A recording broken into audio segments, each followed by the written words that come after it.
उसके बाद एक नेक्स्ट क्वेश्चन है, choose the correct sequence of emergence of the following theories of emotion. यहाँ पर जो इमोशन से रिलेटेड जितनी थियरीज़ हैं उनको ये पूछा जा रहा है कि सबसे पुरानी थ्योरी कौन सी। तो सबसे पहले जो थ्योरी थी वो डार्विन की थ्योरी थी इमोशन की, देन उसके बाद जेम्स लैंगे सिद्धांत, देन कैनन बार्ट सिद्धांत, एंड देन लास्ट जो थ्योरी थी इमोशन की वो शेस्टर सिंगर सिद्धांत। तो आंसर होगा C 4 1 2 3, Darwin, James Lange, Cannon Bard and Schachter Singer सिद्धांत। Then the next question is observational learning involves. यहाँ पर पूछ रहा है कि जो बैंडोरा की ऑब्जर्वेशनल लर्निंग है उसमें कौन कौन से जो टर्म्स है वो इन्वॉल्व हैं।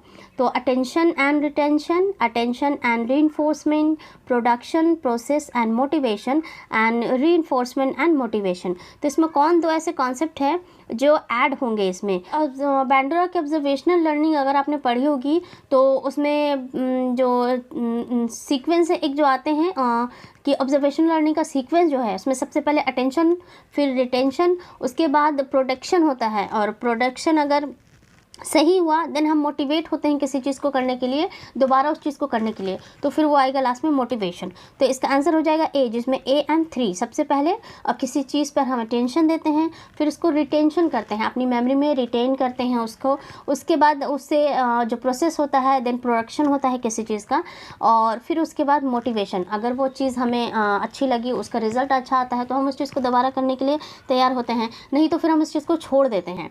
तो जो पूरा एक कॉन्सेप्ट होता है ऑब्जर्वेशनल लर्निंग का कि किस किस कौन कौन से स्टेजेस आते हैं या कौन कौन से स्टेप्स आते हैं। पहले किसी चीज़ पे हम अटेंशन देंगे, उसको हम अपने ध्यान में लाएंगे, फिर उसको हम रिटेन करेंगे अपनी मेमोरी में, उसको हम रिटेन करेंगे अपनी मेमोरी में, उसको संभाल के रखेंगे, कुछ दिन स्टोर करेंगे, उसके बाद फिर हम उससे प्रोसेस करेंगे तो प्रोडक्शन होगा, उसका जब प्रोसेस होगा तो फिर प्रोडक्शन होगा। देन लास्ट में उस हमें प्रोसेस के बाद क्या प्रोडक्शन आता है, अच्छा या बुरा जो भी है, तब हम मोटिवेट होते हैं कि हमें उस चीज़ को करना है या छोड़ देना है। अगर रिजल्ट अच्छा आया तब तो हम मोटिवेट होते हैं दैट यस हमें फिर से किसी चीज़ पर अटेंशन मतलब उसको करना है। अदरवाइज़ अगर जो प्रोडक्शन है वो सही नहीं आता या हमारे अगेंस्ट आता है तो हम उस चीज़ को करने के लिए मोटिवेट नहीं होते और हम छोड़ देते हैं उस चीज़ को। तो ये पूरा कॉन्सेप्ट है ऑब्जर्वेशनल लर्निंग का जिसको बैंडोरा ने दिया था। क्वेश्चन है, micro sleep occurs mainly due to one of the following.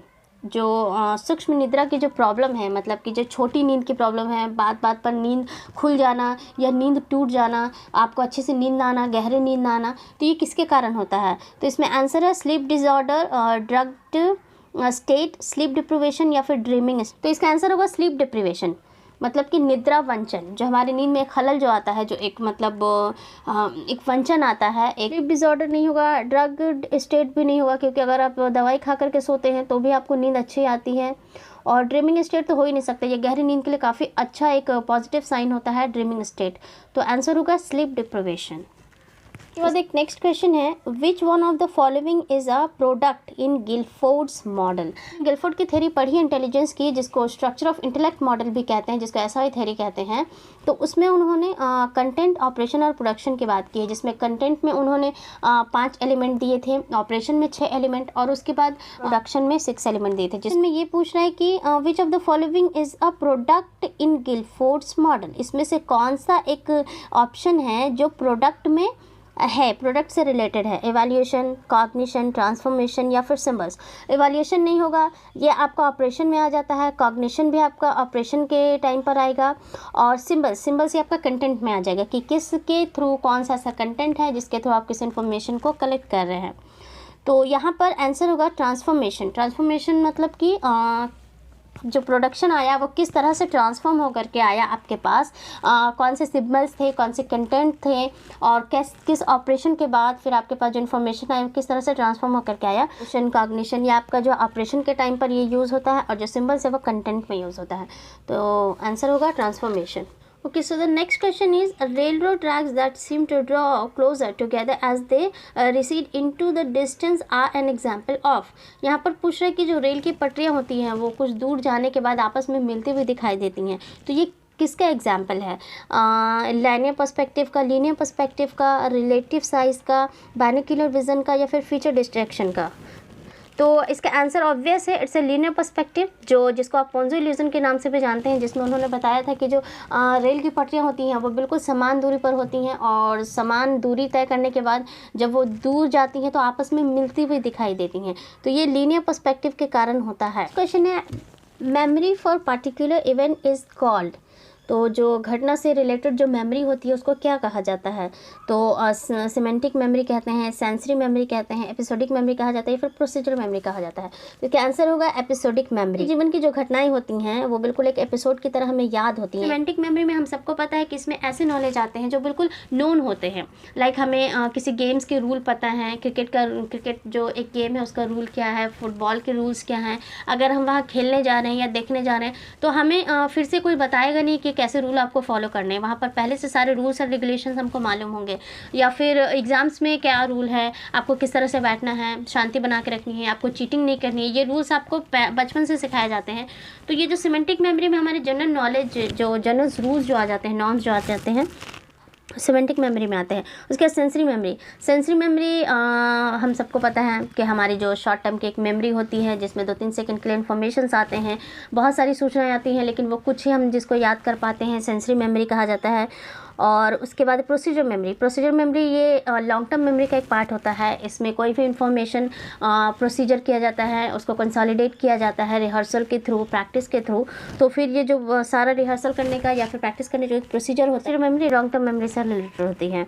उसके बाद लास्ट है एपिसोडिक मेमोरी में हमारी जो जीवन की जितनी घटनाएँ होती हैं, जो बचपन से लेकर अभी तक एक एक करके हमें सारी घटनाएँ याद होती हैं, जो कुछ खास होती हैं, कुछ मतलब आम घटनाएँ होती हैं, लेकिन हमें जो हमारे जीवन के घटनाएं एपिसोड की तरह याद होती हैं। अगर जीवन की आप बीती कोई पूछता है तो हम उसको बिल्कुल एक एपिसोड की तरह सुनाते हैं, एक के बाद एक चीज़ें मेरी लाइफ में हुई, ऐसा हुआ, इसके बाद ये हुआ, उसके बाद वो हुआ। तो वो जो एक एपिसोड बनता है हमारी लाइफ का, वो एपिसोडिक मेमोरी में होता है। Next question is, which of the following effectors is mainly responsible for instrumental या फिर मोटर रिस्पॉन्स? गतिक क्रियाएँ होती हैं, जो हमारे हाथ पैर की क्रियाएँ होती हैं, जिसको इफेक्टर्स भी कहा जाता है, कि बिग मसल्स के थ्रू हम जो क्रियाएं करते हैं उसको क्या कहा जाता है? तो हम किसके थ्रू करते हैं? स्मूथ मसल्स के थ्रू, कार्डियक मसल्स के थ्रू, स्केलेटल मसल्स के थ्रू, या फिर एड्रिनल ग्लैंड्स के थ्रू? आंसर होगा स्केलेटल मसल। जो हमारी हड्डियां होती हैं, जो हमारे स्केलेटल होता है, उसके थ्रू हम चलने फिरने की या फिर गतिक क्रियाएं करते हैं। हाथ पैर की क्रियाएं, हिलना डोलना, चलना फिरना, ये सब हम स्केलेटल मसल्स के थ्रू करते हैं।